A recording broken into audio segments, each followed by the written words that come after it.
Okay, David? If I'm head of HR of a large corporation, I'll have a senior manager of diversity and inclusion reporting to me.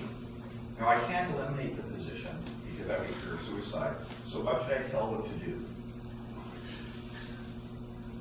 Well, you should pay very careful attention to their definitions of diversity. And then you have to pay careful attention to the criteria by which you choose people. You know, that's an extraordinarily difficult question because it's a personnel selection decision. But one of the things I would say is, well, if you're looking for managers and administrators, screen them for conscientiousness. You get about a 0.25, 0.3 correlation. You think, well, that's nothing. That's wrong.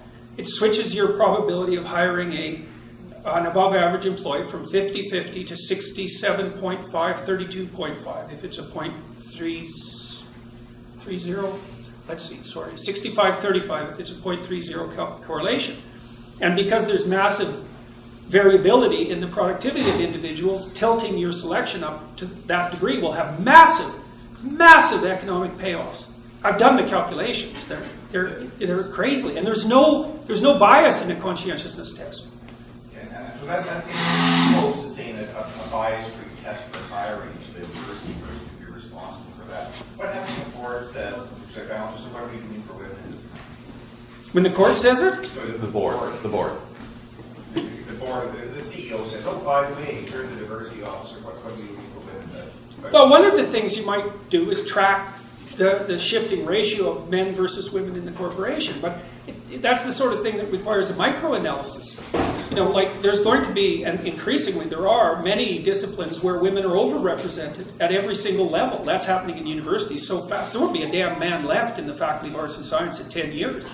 It's like, so for all you women who are looking for mates, you better be thinking about that.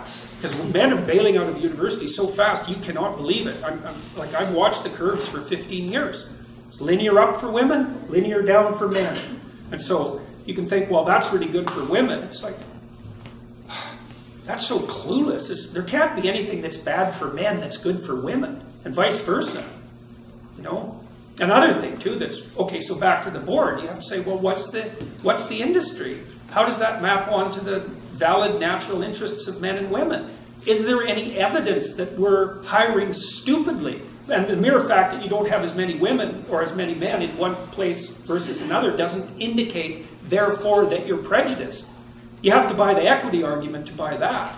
And if you buy the equity argument, well, you're done with it anyway. So because you're going to fall down that spiral, you'll never get out of it. You'll never hit equity. Not a chance.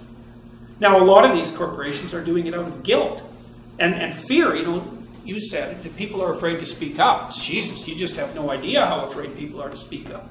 And it's actually no wonder. I mean, I made those videos, and it was like I got hit by a tidal wave. You know, it freaked me right out. It still does. I can't believe what happened. Like it's been, I would say overall it's been good, but it's not necessarily the kind of good you would wish on someone. I kind of would like to have my old life back. But whatever, you know, I knew what was coming, so it was only a matter of time. But people are so afraid to speak up. You just cannot believe it. Tenured professors, those are the most protected people in the universe. And they're afraid to speak up. And that tells you a lot about what people are like. But I should tell you, you should be afraid to speak up. But I'll tell you something else. You should be more afraid not to speak up. That's the thing. It's like you're screwed both ways. Pick your poison. You can either suffer the consequences of having a voice, or you can suffer the consequences of not having a voice. And I would highly recommend that you don't pick the suffering that goes along with not having a voice. That's dreadful. And so you might say, well, if I don't speak up, I'm safe. It's like, yeah, you are for the next 15 minutes. But you've sacrificed a bit of your soul. You might need that thing to get through life without getting all bitter and twisted and resentful. So if you've got something to say, maybe even to your board, you say it. And you don't know what's going to happen. It might be bad, it might be good, but silence has exactly the same consequences. So, and Dr. Peterson's hiring, so when they get rid of you, David... or they're hiring to replace me. They're not, by the way. The university has backed off completely. And I'm sure that was a big part of, because of all the public support. Right. You know, not that, I mean, I'm not trying to paint them as evil villains, because they're not. But also the students were very welcoming to me when I came back to class, which was a big deal because I was very nervous when I came back to class, like very nervous. I didn't know what the hell was going to happen, or even if I was going to come back. So, but, well. Okay, there's at least one more question, or two questions, and then we're going to probably wrap up. Okay. I listened to you on the Joe Rogan podcast, which was one of my favorite episodes, but you mentioned that despite it being difficult for you to say, you would not recommend that today's youth attend university in the traditional sense. So I wanted to know what advice you would have for people who are aspiring to be clinical psychologists or who want to pursue any form of further education.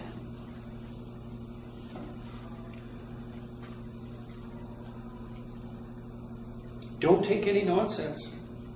Read the damn classics. You know, now in clinical psychology programs, they're reading that bloody Wing Daryl Sue, or whatever his name is, the microaggression guy. You know, it's like, here's how you do cross-cultural counseling. It's like, no, that's a bunch of things you don't do. Like, I mean, that's what the books are. Here's things that you shouldn't do if you're doing cross-cultural counseling. That's helpful, but what are you going to do? Read Freud, read Jung, read Adler, read Rogers, read Maslow. These people knew what the hell they were talking about. Read the behaviorists. Get yourself educated with regards to neuroscience. There's lots of great things out there to read, and if your professors are too stupid to teach you what they should teach you, then you got to educate yourself in university anyways. You know, and so that's what I would recommend. And any institution is corrupt always, and so, you know, you're lucky. You're lucky if you're in graduate school if 1 in 5 classes is really worth taking. You know, but you can't get too cynical about that. Things don't necessarily work all that well, but there are great things to read. I mean, read Jung, that'll turn you inside out. You know, read Nietzsche. There's lots of great thinkers there. And, you know, you have to read them intelligently. People squawk about Nietzsche because he was slightly misogynistic. But, I mean, God, he was sick. He could hardly even see. He could only write like one sentence at a time. He lived alone. He didn't get along with women. They were always rejecting him. You know, not that that has anything to do with the women, but, and he didn't know if anyone was ever going to read what he wrote. He sold like 500 copies of Beyond Good and Evil. It's like, so now and then he got annoyed and wrote something snippy. It's like, Jesus, give the guy a break, you know? And so when you read Freud as well, you know, the stuff's dated, and so you have to adjust your reading for the context. But when someone comes across a misogynistic statement and says, oh, well, I'm not reading this person, all they're saying is they're too stupid to separate the wheat from the chaff, or too lazy. It's like, oh, I don't have to read Nietzsche. Well, that's a relief. That's for sure. That's a relief, man. So I was thinking more about parents who are trying to make a decision to send their kids to university. It's like,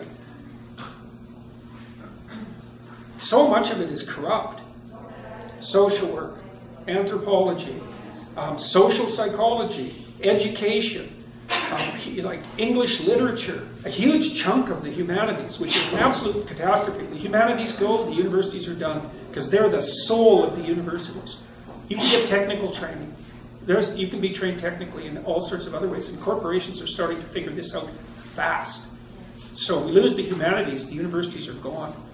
And we're losing them fast, because all they do is teach you identity politics. Jesus, you can learn the rules to that game in one day, right? Divide the world into oppressed and oppressor. That's easy. Man, that's a snap. Assume the oppressors are the bad people and the oppressed are the good people. That's easy. Make noise about it and feel good. That's basically that. And, you know, don't pay any attention to your role. So, just save yourself $200,000. Very good. Well, there's that too. Yeah. Well, and the universities are in for a big shakeup because they don't know what's going to hit them with YouTube and online lectures. Man, they've got no idea what's coming down the pipes. So, because online lectures are powerful beyond belief, and someone who's going to sort out the accreditation problem in the next 4 or 5 years and cut the universities off at their knees. So, it's certainly going to come within the next 10 years. My question for you is, as a training therapist in a postmodern program, how do you think that might affect the process of therapy? Well, it puts you in there with all sorts of a priori axioms. You know, one of the things, I really like Carl Rogers. And one of the things Rogers does is listen. That's what you do as a therapist. The better you are at listening, the faster your clients will get better. And you have to listen without prejudice. And I mean that in the technical sense. It's like, okay, so I'm listening to you. It's like, I don't know what you're going to say. And I don't know if you're right. And I'm not going to tell you what to do because I don't know what you should do. And that's something about being a therapist. It's like, you do not want to tell people what to do because that's their life and you might screw it up. So what you want to do is listen to them very, very carefully and let them unwind their story. And most of it, they'll take care of themselves, because no one's listened to them. And so they don't even know what they think. Their head is full of jumbled mess of thoughts and experiences. It's like a tangling of knots. And maybe the person needs to talk for like 3 years to sort it all out. And what you should do is listen to them from a different culture, whatever. Like, there's going to be friction because of that, because you'll come at it, at least to some degree, with different assumptions. But read the damn therapists. Those people were smart, man. They tell you things about... It's like each of them gives you a different toolbox. They're not scientific theories exactly, but as a clinician, you're not a scientist. You're an engineer of the soul. That's a better way of thinking about it, because it's like engineering. It's an applied science. So that makes it not a science exactly. You can use scientific knowledge, but you're still aiming at the good, right? That's what you're doing as a therapist. With the other person, you say, look, you already know that things aren't as good for you as they need to be. We're going to work on that. And you're here to make things better, and I'm here to help you figure out how to make things better. Then I'll listen to you, and we'll move towards some place that's lighter and better. And then you have tools that you can use in that kind of analytic and listening process. And the great psychotherapists, man, those people had their 10,000 hours, and they all come at it from slightly different temperamental perspectives. Like Jung's work is really useful for dealing with people who are high in openness. So his whole philosophy is, you have an open client, Jung works. If you have a conservative client, forget it. It's a whole different thing. So what I'm hearing from you is that the postmodern stance is helpful for the field of psychotherapy. From what you're saying is to listen, and that you're not giving an absolute truth to these clients. Yeah, but the problem is that the postmodern thing works out pretty well, but they keep nesting it in Marxism. It's like, oh yeah, but their primary identity is like sex or gender or ethnicity or race. It's like, no, sorry, we're not going there. So. And it's not exactly postmodernism, because the postmodernists are misinformed about the nature of scientific theories, I think. And they don't really see them as tools, but I see them as tools. And so you can have a diverse range of tools, and each one doesn't have to claim epistemological or ontological priority, but that means that you have to view those sorts of theories as tools. That makes you a pragmatist, not a postmodernist. That's an extraordinarily difficult question, because it's a personnel selection decision. But one of the things I would say is, well, if you're looking for managers and administrators, screen them for conscientiousness. You get about a 0.25, 0.3 correlation. You think, well, that's nothing. That's wrong. It switches your probability of hiring an above average employee from 50-50 to 67.5, 32.5. If it's a 0.3... Okay, David?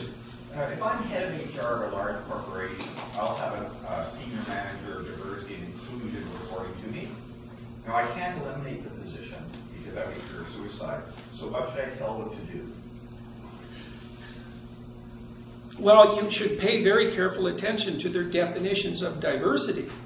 And then you have to pay careful attention to the criteria by which you choose people represented at every single level. That's happening in universities so fast. There won't be a damn man left in the Faculty of Arts and Science in 10 years.